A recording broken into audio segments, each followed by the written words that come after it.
김용민의 정치쇼. 왜 터지셨어요? 갑자기 웃음이 터졌습니다. 예. 그래요. 자, 일단 차분하게 마음가짐을 하고 오늘 나오신 분들 소개하겠습니다. 먼저 웃지 마세요. 예. 방송을. 자, 예. 박연미 기자님 어서 오십시오. 네, 안녕하세요. 날씨가 많이 추워졌네요. 네, 우리 보은의 딸, 네, 충북 보은의 딸. 예. 보은의 딸, 예. 아들 못지않은 딸. 네, 그렇습니다. 자, 박진호 SBS 기자님 어서 오십시오. 네, 안녕하세요. 반갑습니다. 자, 그리고 고현준 시사평론가 어서 오십시오. 네, 안녕하세요. 반갑습니다. 자, 손수호 변호사님. 네, 안녕하세요. 반갑습니다. 네. 자, 이렇게 네 분과 함께 아빠들의 왕수다 진행하겠습니다. 사실 저 오늘 시작하면서 첫눈에 대한 추억을 여쭤보겠다고 했는데 첫눈에 대한 추억을 얘기해달라고 이제 말하던 와중에 고현준 평론가는 울산에 살아서 눈 맞아본 기억이 거의 없다. 네. 이런 네. 얘기를. 아니 처음에는 눈이 안 오는 동네에서 어린 시절을 자랐다고 하셔서 저는 네. 혹시 고향이 인도? 인도. 막 이런 식으로 생각했거든요. 예. 네. 그래도 맞아보긴 했을 거 아닙니까? 그렇죠. 뭐 그래도 이렇게 막 펑펑 오는 그런 눈들은 거의 못 봤던 것 같고요. 뭐 쌀애기 눈 정도 본 기억이 있고.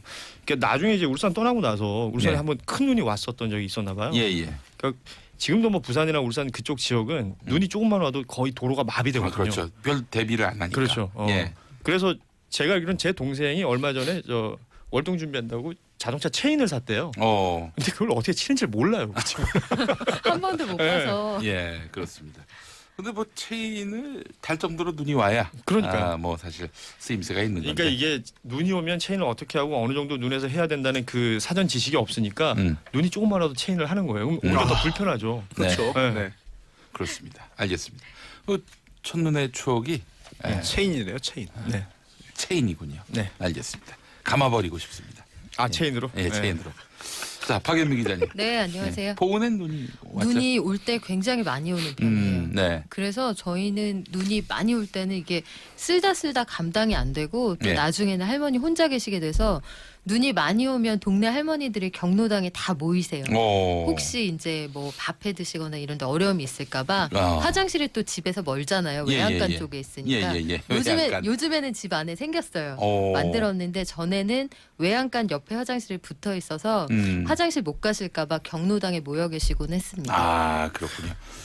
그래, 재미가 없습니다, 이것도. 네. 자, 손수 변호사님. 저도 뭐 짠한 기억 없습니까? 없어요. 없어요? 그냥 군대에서 눈 치는 기억이 갑자기 날 뿐입니다. 예. 우리 러브 스토리 뭐 이런 거 한 개 조작할까요? 이런 거는 좀 뭐 만들어서라도 얘기해야 되는 거 아닙니까? 프로 방송인이라면. 아니 그 박 기자님께서 형 지금 만들고 계십니다.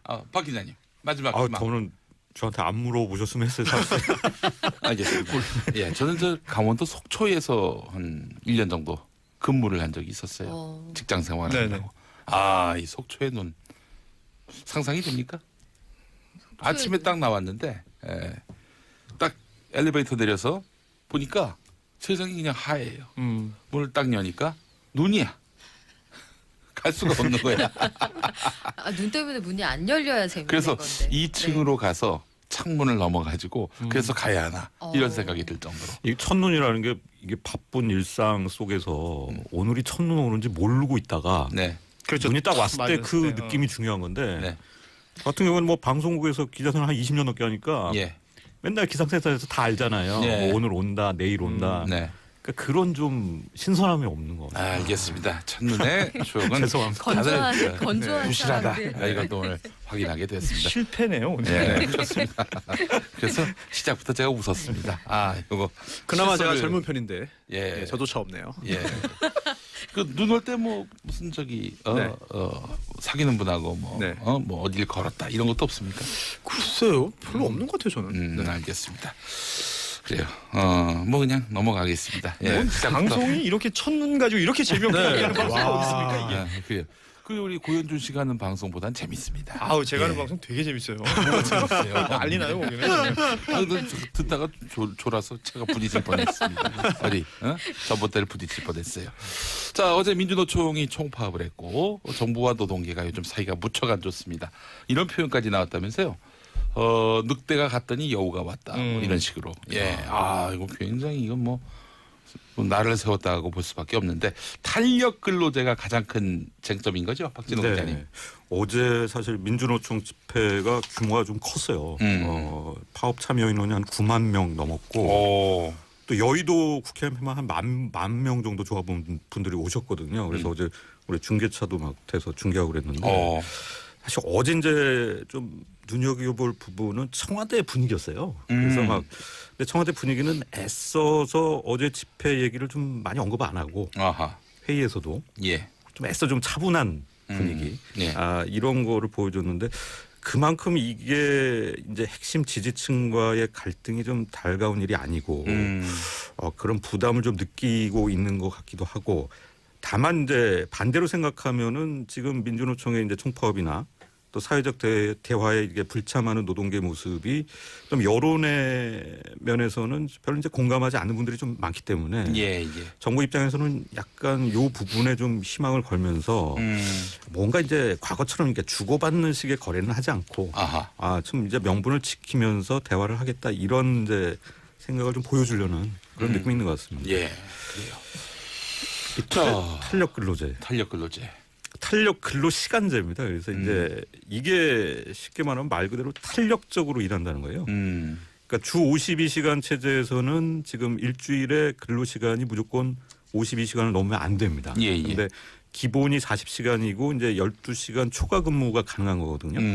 쉽게 말하면 탄력 근로제는 이번 주에 60시간 일했더라도 다음 주에 44시간 일해서 그러니까 2주 평균을 52시간에 맞춘다. 이 기간을 이 특정 기간 안에 그러니까 평균 근로시간을 맞추는 식의 제도로 이제 근로시간을 맞춰간다 이런 거예요. 이게 기업 입장은 상당히 유리하죠. 그런데 사실 이 기간이 길어질수록 평균을 맞추기는 쉽죠. 기업 입장에서. 그래서 지금 현행법에서는 이 노사가 합의하면은 이게 3개월까지 기간을 적용하는 게 가능합니다. 그런데 정부에서 추진하는 것은 이것을 6개월 단위로 늘리자. 심지어 이제 1년 단위로 늘리자 이렇게 나오는데 지금 6개월 안이 제일 유력하게 나오는데 이 재계에서도 뭐 할 말이 있습니다. 이게 특정 시점에 일감이 몰리는 업종이 있어요. 건설업종도 그렇고 무슨 심지어 쉽게 말하면 무슨 아이스크림 공장도 그렇고요. 그래서 근로시간을 주 단위로 따지면은 도저히 우리 근로시간 못 맞춘다. 그래서 성수기와 비수기에 따라서 탄력적으로 일하고 이 탄력 근로 단위 시간 6개월 안에서 평균을 맞추게 해달라. 이렇게 된 거거든요. 그래서 이 정도로 보면은 합리적으로 보입니다. 탄력 근로제가요. 근데 왜 노동계는 이렇게 극렬하게 반대하는 건지. 이게 아주 심각한 문제가 있어요. 사실 저도 공감하는 부분인데 노동자나 직원 입장에서는 이번 주에 사실 집에도 못 가고 막 죽어라고 밤 늦게까지 일한다. 근데 뭐 다음 주에는 한 반나절만 일하면서 쉴 수 있다 이런 생각을 할 수 있는데 이게 근로시간 단축이라는 제도를 우리가 실시하는 그 목적을 한번 살펴볼 필요가 있습니다. 그러니까 주 52시간 근무제 취지라는 게 하루 근무 시간을 8시간 이내로 해서 하루하루 무리하지 말고 행복하게 저녁 시간을 보낼 권리를 갖자 이렇게 만든 거잖아요. 그러니까 노동계 입장에서는 주 52시간을 해서 이게 과로하지 않는 그런 하루하루를 만들기로 해놓고 이제 와서 후퇴하는 거냐 이런 얘기를 할 수가 있는 거죠. 또 그런 탄력 근로제를 오용해서 근로시간을 더 연장할 수 있는 그런 꼼수가 발동될 수 있다 이런 우려를 하고 있는 거고요.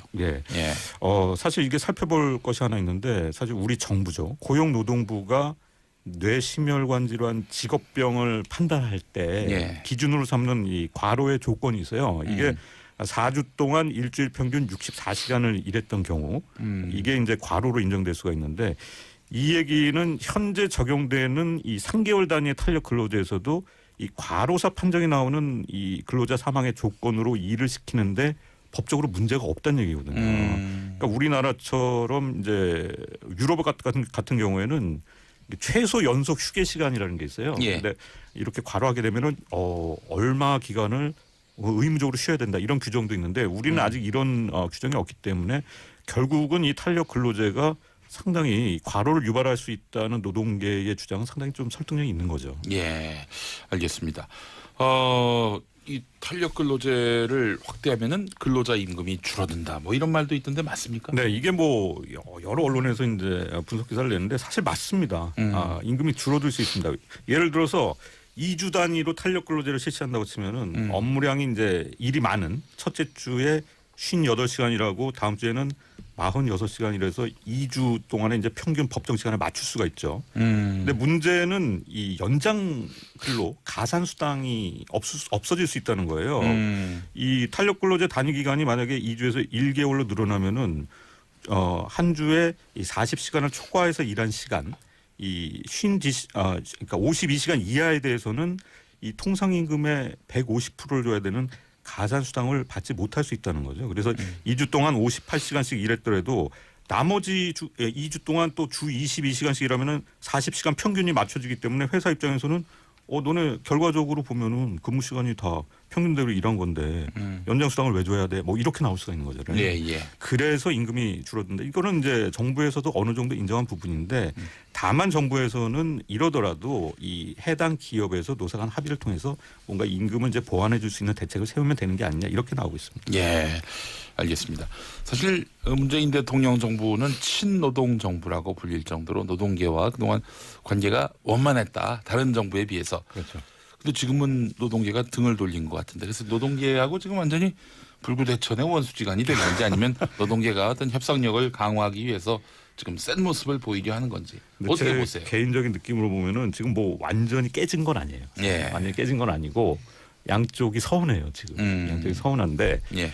먼저 노동계 입장에서 보면은 아팠던 게 노동계는 일단 형식적으로 보면은 주 52시간 그러니까 근로시간 단축을 할 때 정부에서 이 단속을 6개월 유예하겠다. 이러면서 사실상 주 52시간제의 적용을 6개월 연장해 준 건데. 예, 예.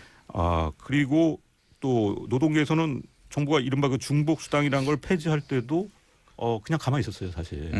어느 정도 양보를 했다고 생각하고 있었는데 이게 지난 5월에 이제 최저임금의 범위 조정이 있었는데 최저임금을 계산할 때 그동안 계산하지 않던 이제 식비, 교통비, 상여금, 복리후생비 이런 거를 포함시키겠다. 이렇게 법을 통과시켜 버렸잖아요. 예. 이때 결정적으로 노동계 완전 삐졌어요. 그렇죠. 완전 이거는 노동정책의 후퇴다.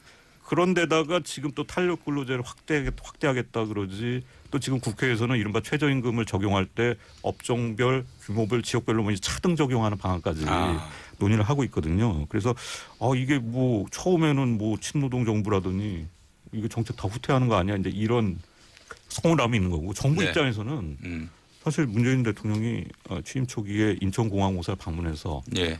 비정규직 정규직 전환하겠다. 제일 먼저 갔다 네. 오시죠. 네. 그리고 공약에도 뭐 정규직 합법화하겠다 이런 이제 굵직한 노동계 공약들을 내걸면서 상당히 노동계가 좀 기대할 수 있는 그런 부분을 만들어줬고 예. 실제로 최저임금도 인상폭을 굉장히 크게 올렸잖아요. 그랬는데 사실 정부 입장에서는 지금 경기가 사이클이 너무 안 좋다 보니까 확정 지표가 떨어지는데 노동계가 좀 이 정도는 조금 양보해줘야 되는 거 아니야? 우리를 좀 생각해줘야 되는 거 아니야? 이런 예. 서운함이 있는 겁니다. 역대 어느 정권보다 지금 정권이 노동자에게 친화적이지 않나요? 그런 면이 있죠. 네. 그 사실 그럴 수밖에 없는 것이 보수 언론, 그 친기업적인 노선을 갖고 있는 그 이 보수 언론이나 경제신문들은 문재인 정부가 너무 노동계에 경도됐다 이런 이야기를 또 하고 있어요. 예. 그러니까 서로 기대가 너무 컸기 때문에 이 상황을 영화의 대사로 압축을 해보자면 어떻게 사랑이 변하니 민주노총이 가지고 있는 정부에 대한 정서는 아마 그걸 거예요. 그리고 정부가 민주노총을 바라보면서 바라는 바는 야 과부사정은 호래비가 봐줘야 되는 것 아니니 이렇게 생각을 하는 거겠죠. 그런데 예. 글쎄요. 지금 상황은 감정적인 대립이 그래서 사실은 정책 자체에 대한 대립보다 그게 기저에 깔려 있어서 오히려 풀기가 만만치가 않다는 생각이 드는데 그 민주노총이 그 기구에 들어가서 저는 대화를 했으면 좋겠어요. 내년 1월에 네. 대의원 대회를 거쳐서 들어갈지 다시 결정을 한다고 하는데 사실 그건 정기적인 행사이고 비상에도 또 소집을 할 수가 있거든요. 예. 최근에는 정족수 미달로 그 절차를 못 밟았는데 예. 대통령이 오늘 오후에 하는 첫 번째 회의에는 직접 가서 네. 힘을 실어주겠다고 했잖아요. 예. 네. 민주노총이 다소 체면이 구겨지는 듯한 느낌이 들더라도 적극적으로 나서서 이 절차적인 정당성이 있는 데에 가서 원하는 거 얻어내는 그 방식이 옳지 않을까 싶습니다. 예. 중요한 걸 말씀하신 것 같아요. 사실 이 경사노위 이제 경제사회노동위원회를 출범하면서 형식적으로 이거를 대통령이 직접 주재하면서 청와대에서 회의를 한다는 거는 어떻게 보면은 되게 파격적이에요. 이 얘기는 이 노사 대화, 그러니까 노정 대화를 약간 이제 청와대 차원에서 직접 챙기겠다는 거는 어떻게 보면은 약간 노동계를 더 예우해주는 그런 의미로도 볼 수가 있습니다. 짧게 하나만 말씀드리면 이게 많은 분들이 좀 착각할 수 있는 부분이 있어요.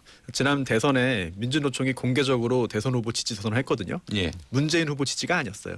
심상정, 김선동 후보 지지했고 한국노총이 문재인 당시 후보 지지했거든요. 그렇죠. 그 연장선상에 있는 것 같습니다. 예, 알겠습니다. 김미선님, 탄력 근로제 확대하면 과로사도 많이 생길 것 같아요. 오직 사측을 위한 거 아닙니까? 라고 물어오셨고요. 김주영님, 일마다 특성이 있는데 일률적으로 다 맞출 수는 없는 거 아닙니까? 무조건 반대하는 건 크게 공감되지 않습니다. 라고 하셨습니다. 우리 고현준 평론가가 아침에 방송도 하시고 이렇게 또 김용민의 정치쇼도 나오셔서 과로가 염려됩니다.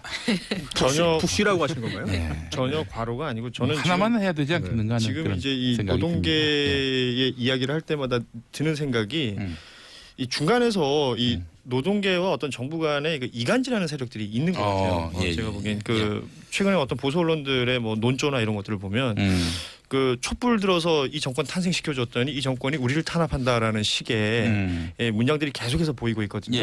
이걸 이렇게 이간질을 해서 어떤 싸움을 붙일 거리는 아니다라는 생각이 듭니다. 네, 알겠습니다. 그래요.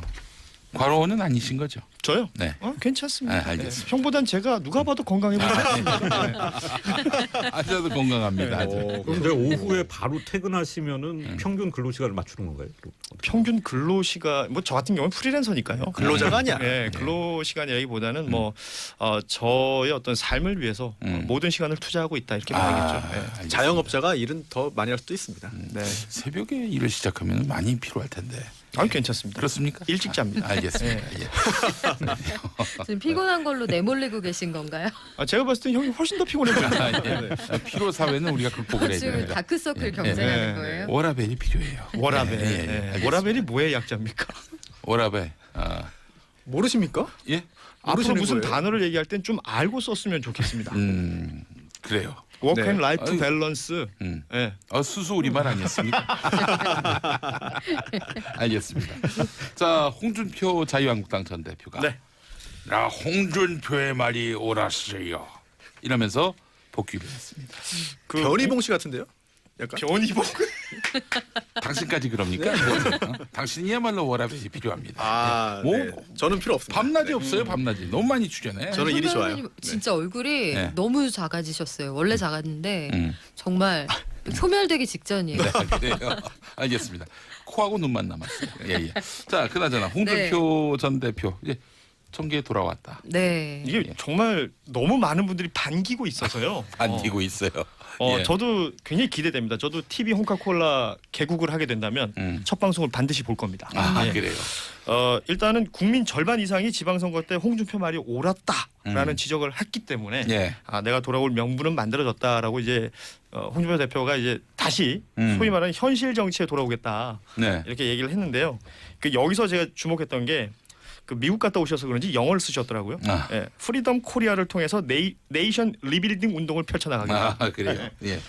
프리덤은 자유고 코리아는 한국이고 네이션은 나라고 리빌딩은 다시 짓겠다. 이런 말씀을 쓰셨는데 좌파 광풍 시대를 끝내겠다라는 얘기도 했어요. 아무튼 그 홍준표 전 대표가 이 정계에 복귀한다라는 표현에 있어서 지금까지 많은 정치인들이 은퇴했다가 복귀하는 걸 반복하긴 했었잖아요. 그 한 가지 차이점을 좀 찾아보자면 다른 분들은 어떤 지지 세력들에 의한 현장으로의 이끌림이었다면 홍준표 대표는 아무래도 자가 발전이 아닐까. 이 차이점을 지적하는 분들이 많고 뭐 자유한국당 내에서의 어떤 역학 구조도 좀 변화가 예상이 되고요. 그리고 다른 정당들에서도 굉장히 그 반기는 여러 가지 그 논평들을 내고 있습니다. 박연미 기자님 홍준표 전 대표하고 가까우세요?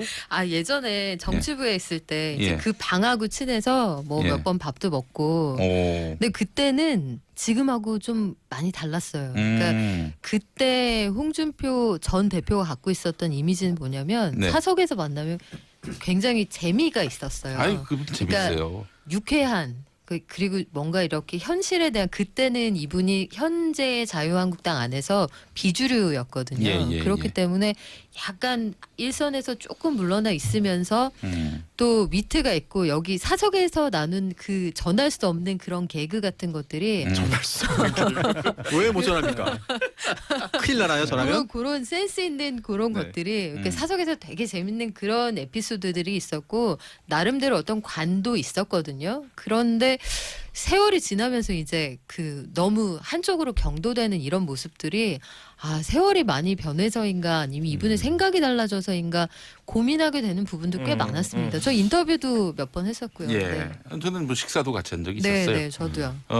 그런데 이제 그때는 2012년 동대문 나가서 그렇죠. 떨어지고 야인이 됐을 때였는데 대화를 나누면요 재미도 있을 뿐더러 굉장히 스마트한 분이에요. 맞아요. 저는 그때가 뭐 2006년, 2007년이니까요. 예. 그 재미도 있고 예. 사람이 가지고 있는 어떤 정치인으로서의 매력도 분명히 그때 있었습니다. 제가 그때 이제 총선 떨어지고 같이 떨어졌죠. 같은 시기에 그 양반은 동대문, 저는 이제 노원구에서 떨어지고 그리고 그 여름에 만났는데 만날 때 이제 홍준표 전 대표가 첫 마디가 용민아 이 정치는 요물이 하는 거다. 요물이 하는 거다. 예, 그렇습니다. 요물 여기 있네. 고현주 평론가. 정치 안 하고 여기 있습니다. 저는 정치는 못할 것 같아요. 알겠습니다. 잘할 것 같아요. 3부에서 다시 오겠습니다. 김용민의 정치쇼 아빠들의 왕수다와 함께하는 3부. 네, 박연미 기자, 박진호 기자, 고현준 평론가, 손수호 변호사 네 분과 함께하고 있습니다. 저희가 그 돈돈 브리핑 시간에 했던 이야기 바로 잡을 것이 있습니다. 당초 더불어민주당은 국정조사 범위를 그러니까 이제 채용 비리 관련한 국정조사 범위를 2012년 이후 사건을 명시해서 강원랜드 사건을 대상에 포함시키려고 했는데 자유한국당 반발에 합의하지 못했다. 자유한국당은 2015년 1월 1일 이후에 발생한 채용 비리 사건으로 한정하자 이런 입장이었던 것이죠. 그 여야가 합의를 보지 못한 것입니다. 다음 달에 여야가 국정조사 시기와 범위를 합의할 예정이라고 하는데 그러니까 이제 민주당이 자유한국당 주장대로 2015년 1월 1일 이후에 발생한 채용 비리 사건만 국정조사 하기로 합의한 것이 아니라는 점. 네. 아니라는 그렇게 점을 되면 강원랜드 얘기가 빠지게 되니까요. 그렇죠. 네. 강원랜드 이야기가 빠지면은 이건 사실 진짜 여당이 질타를 받아 마땅한데 이 합의를 안 했다는 겁니다. 네. 합의를 안 한 것이 팩트고 그런 점을 또 여러분들께 여기 바로 정의당의 잡아드립니다. 윤소아 원내대표가 뭐 그런 얘기를 했었죠. 이거 네. 2015년 1월 1일 이후에 이야기를 하고자 하는 것은 자유한국당의 희망사항이다. 희망사항. 그래요. 하여튼 저희가 좀 잘못 전해드린 면이 있어서 바로 잡습니다. 자, 아빠들의 왕수다 계속하겠습니다.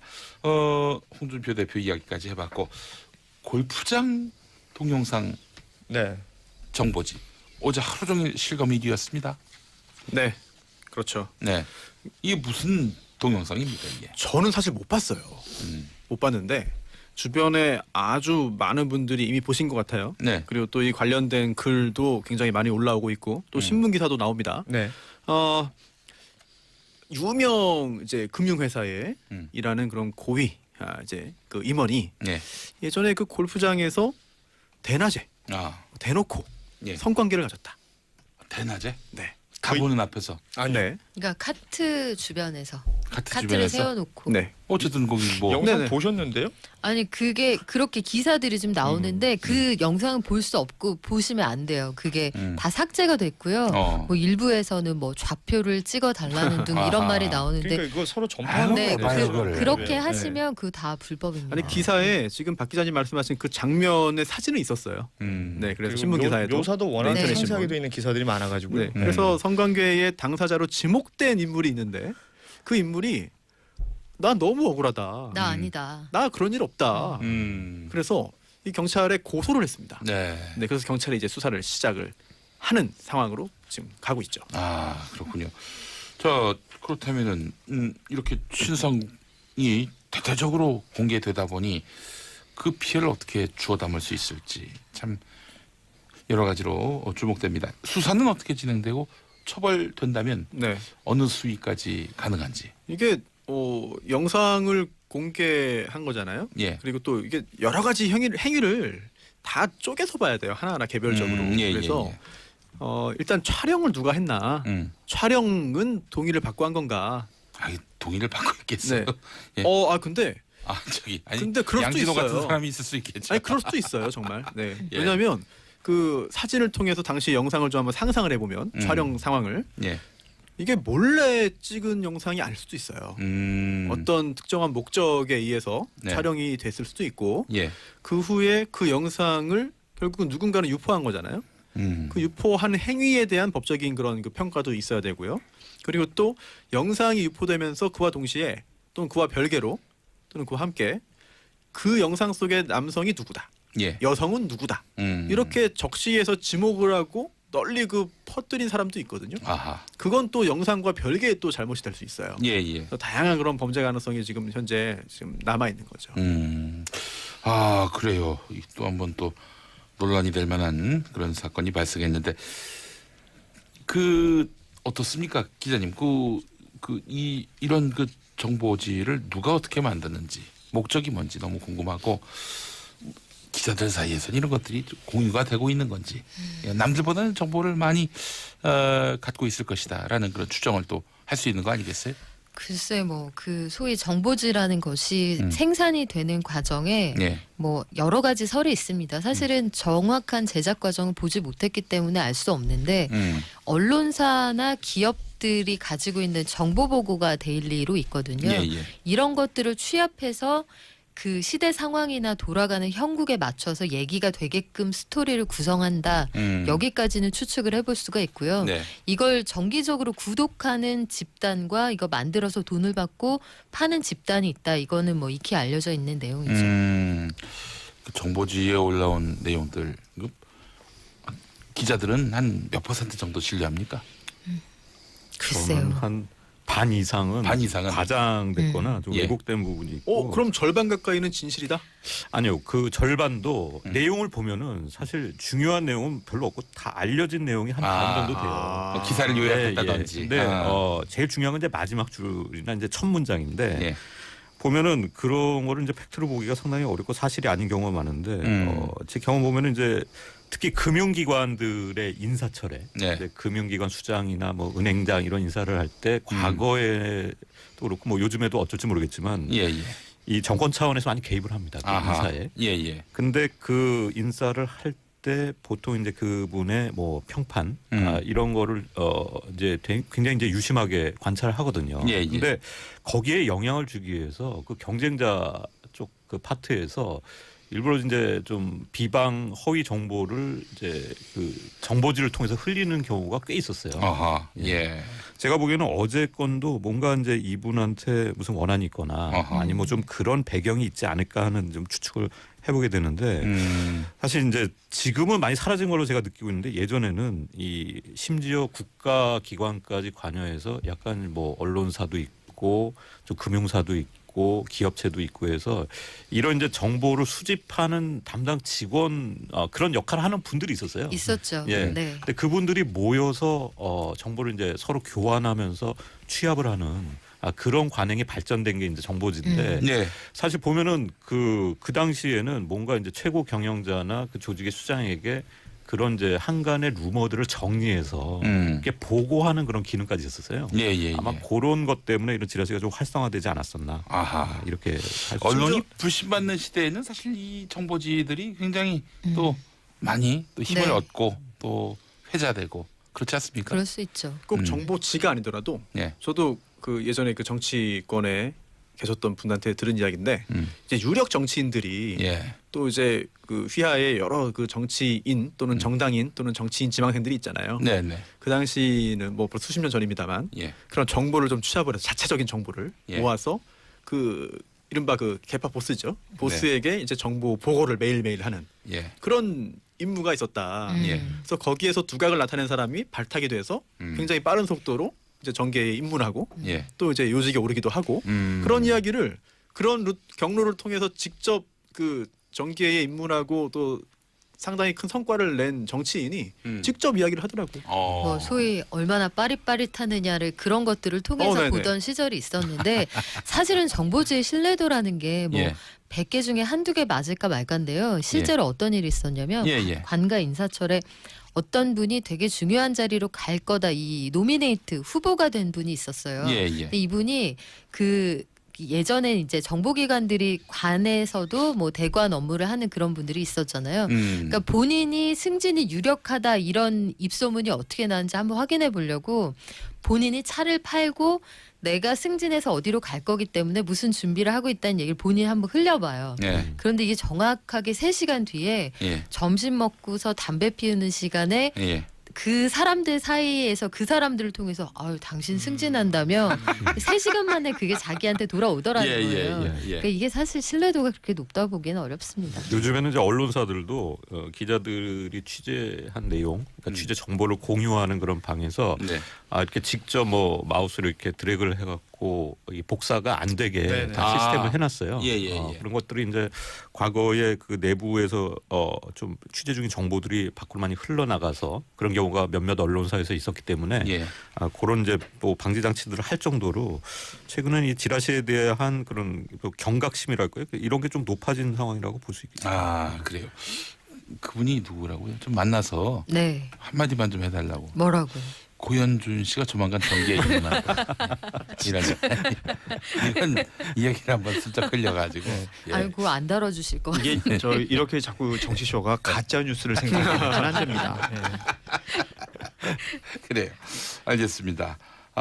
사실 또 연예계가 산업의 구조로 이제 비약적으로 성장하면서 비약적으로 성장하면서 연예인들이 이렇게 정보지의 주인공이 된 경우도 많았죠. 많아요. 꽤 많았고 사실은 어떤 지금도 그렇고 평판을 좀 나쁘게 하고자 하는 목적이 누가 봐도 드러나는 그런 내용들도 있었죠. 또 주가에 반영되니까. 주가에도 반영이 되고 뭐 결혼을 앞둔 사람들에게 초를 치고 싶어하는 마음도 있었고. 알겠습니다. 내가 본 정보지가 나에게 부메랑이 돼서 날아올 수도 있다. 이런 생각을 염두에 두고 정보지 문제를 다뤄야 되지 않겠는가 생각을 해봤습니다. 자, 경찰이 이른바 일베 사이트 서버에 대해서 압수수색 영장을 신청했습니다.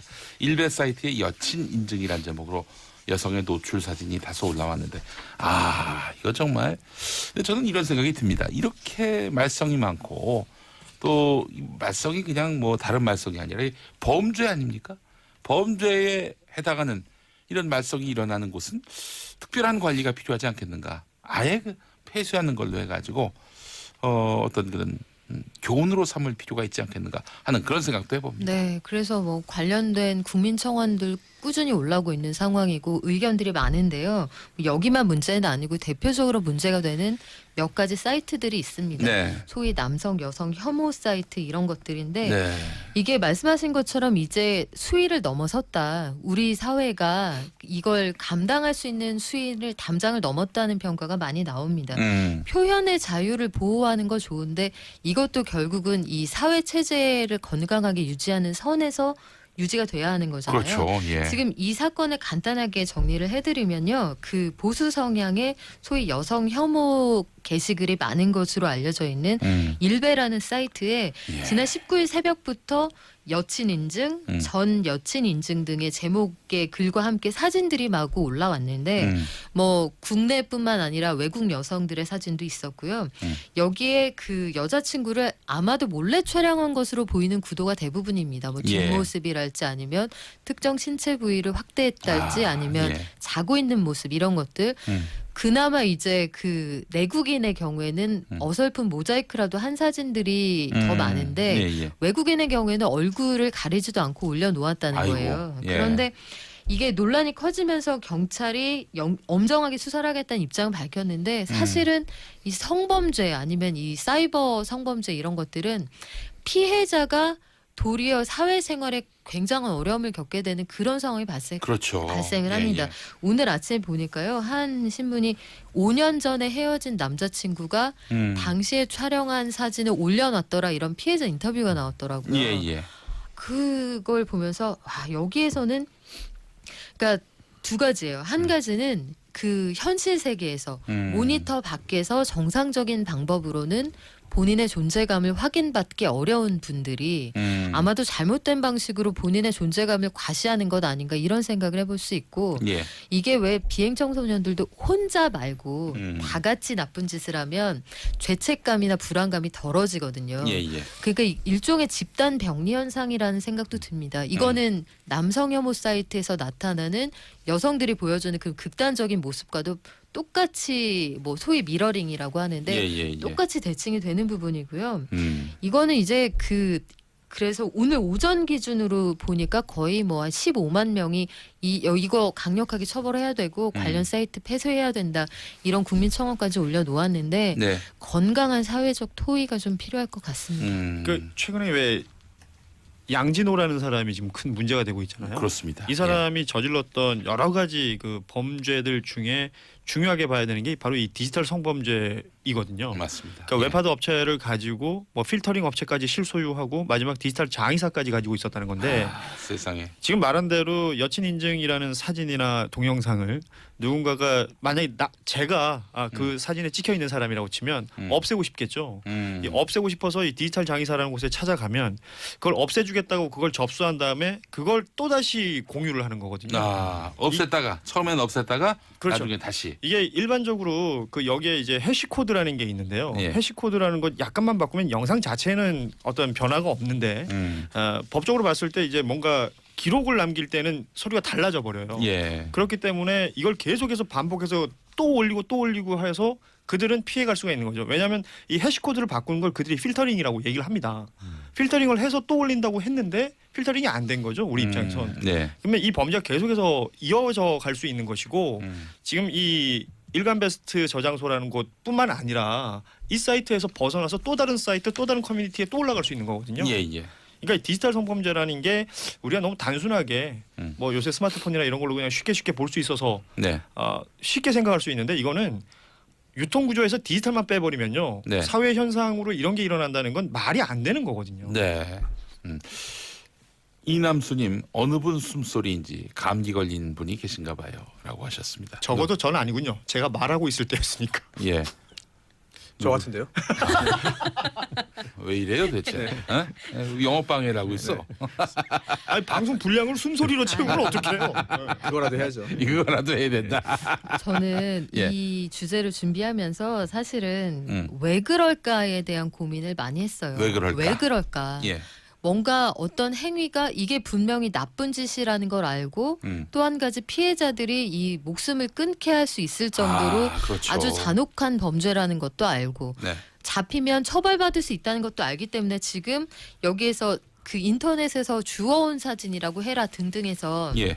수사를 피하는 방법까지 공유가 되고 있잖아요. 그렇죠. 그런데 왜 그럴까를 진지하게 고민을 해보니 이게 그러니까 그 모든 것들을 그쪽에 변명을 하자는 게 아니라 보면 현실 세계에 대한 불만이 저는 여기에 투영이 된 것 같아요. 예. 그러니까 현실에서 정상적인 방법으로는 내가 주류 사회에 편입될 수도 없고 내 의견에 귀를 기울여 주는 사람들도 없고 저는 이게 마치 97년 지나고 나서 그 경제 상황이 어려워졌을 때 그때 저희가 사회부에서 되게 크게 썼던 기사 중에 하나가 멀쩡한 청년이 아주 바람직한 그냥 평범한 청년이 지하철에서 어떤 할머니를 심하게 구타를 합니다. 예. 그러니까 최근에 보도된 내용하고 비슷한데 이유가 없어요. 아무 이유가 없는데 나중에 물어봤더니 그냥 짜증나서요. 이게 이유였거든요. 그러니까 내가 지금 처해 있는 이 답답한 상황을 탈출할 수 있는 방법이 전혀 없는데 나보다 못한 사람 아니면 나보다 약한 사람을 공격하는 걸로 그걸 해소하는 거예요. 그릇된 방식의 선택을 하는 거죠. 저는 그래서 그런 심리가 아닐까 싶은데 이거는 부관참시예요. 사이버 성폭력이라는 건 예. 끝나지 않는 범죄라는 걸 반드시 명심했으면 좋겠습니다. 예. 알겠습니다. 이 태양광에 7조 투자한다더니 농어촌 공사 사장이 보니까 관련 업체를 그동안 운영해 왔던 인물. 예. 최규성 전 열린우리당 의원. 제가 봤을 때는 이 농어촌 공사 사장 그만하셔야 되는 게 아닌가. 지금 또 보니까 농어촌 공사에 자기 아들도 있고 전직 보조관들 비서관도 있고 말이죠. 이래 버리면은 이건 뭐 농어촌공사를 공정하게 운영할 수 있겠는가? 특히 태양광 사업과 관련해서 어떻게 보십니까? 아니, 어떤 집단이 됐건 그 이권이 있는 곳에 예. 자기 사람들 심고 자기 사람들에게 그 이익을 돌려주기 위해서 노력했다. 그게 뭐 예컨대 아들을 심었으면 그 아들한테 잘해주고자 하는 것과 예. 그게 또 돌아오면 자기한테 오는 거 아니겠어요? 네. 그러면 원래 해야 할 업무를 제대로 했겠는가? 뭐 그렇게 따져보자면 지금 공사 아닙니까? 네. 공사에 있어서는 안 될 사람 아닐까요? 그럼? 예. 그래요. 근데 이제 또 최규성 사장은 뭐 자기가 이제 대표를 역임했던 업체는 태양광 관련한 사업 실적이 전무하고 설치 분야도 소규모이기 때문에 이 공사 사업에 어떤 혜택을 입을 수 없다. 수주할 수가 없다. 배밭에서 가끔 매지 말라고 하잖아요. 예. 네.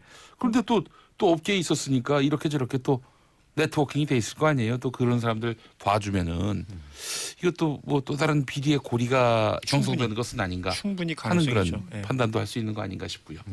태양광 사업 뭐 좀 말도 많고 탈도 많습니다. 뭐 정부와 가까운 사람들이 뭐 혜택을 입고 있다 이런 얘기도 나오고 있는데 지금 오늘 그 조선일보가 아주 대대적으로 문제 삼고 있더라고요. 예.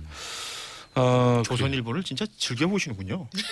저는 뭐 하여튼 모든 신문을 다 상세히 살펴보고 있습니다. 네. 그런 자세로 방송을 해야 한다. 아니 신문은 더 자세히 보셔야 되는 거 아니에요? 네, 업무상? 저는 뭐 신문 보는 게 하루 일과죠. 그렇죠. 신문 보고 난 방송 보고. 이분은 이제 워라벨 때문에 남들보다 적게 읽어요.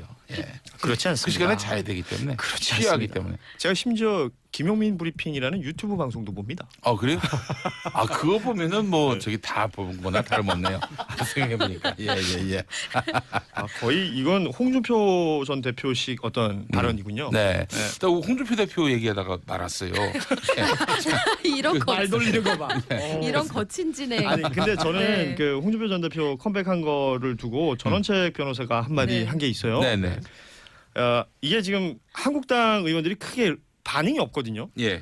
몇몇 분들은 뭐 반응을 하고 있습니다만 지금 저 홍 전 대표가 다시 나온다고 하니까 네. 민주당 쪽에서 지금 쌍수를 들고 환영하고 민주당 있어요. 뿐만 아니라 정의당도 뭐 대환영이라고 정의당도 환영하고 있어요. 입장을 격하게 내놨죠. 환영한다. 격하게 환영한다. 개교계가 긴장해라 뭐 이런 얘기까지 하고 있는데 예. 전원책 변호사 이런 얘기를 합니다. 한국당 내에서 지금 반응이 없는 이유가 예.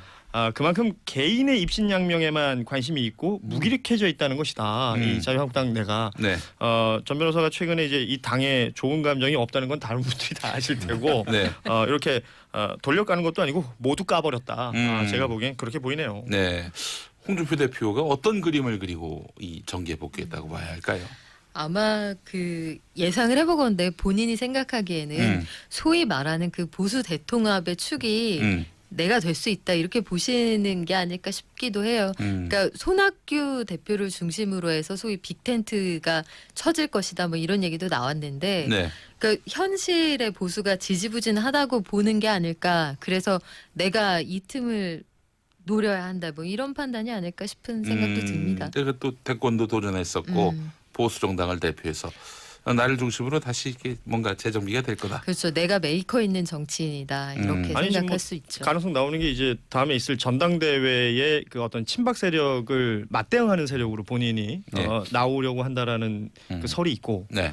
또 고 노회찬 전 대표가 있었던 그 창원 성산구에 네. 보궐선거에 출마하려고 한다라는 홍준표 대표가 그런 분석들도 있잖아요. 본인이 또 경남지사 그렇죠. 출신이니까. 그렇기 때문에 어떻게 해서든 현재 지금 뭐 원외에 있으니까 네. 국회의원도 아니고 사실은 정치인이긴 합니다만 뭔가 보직을 맡고 있는 게 하나도 없잖아요. 네. 그러니까 이제 어떠한 형태로든 그 제도권 안으로 들어가기 위한 노력을 할 텐데 이 모든 것들은 12월 중순에 개국한다고 알려져 있는 TV 호카콜라를 통해서 확인할 수가 있을 것 같군요. 이렇게 홍보를 해요.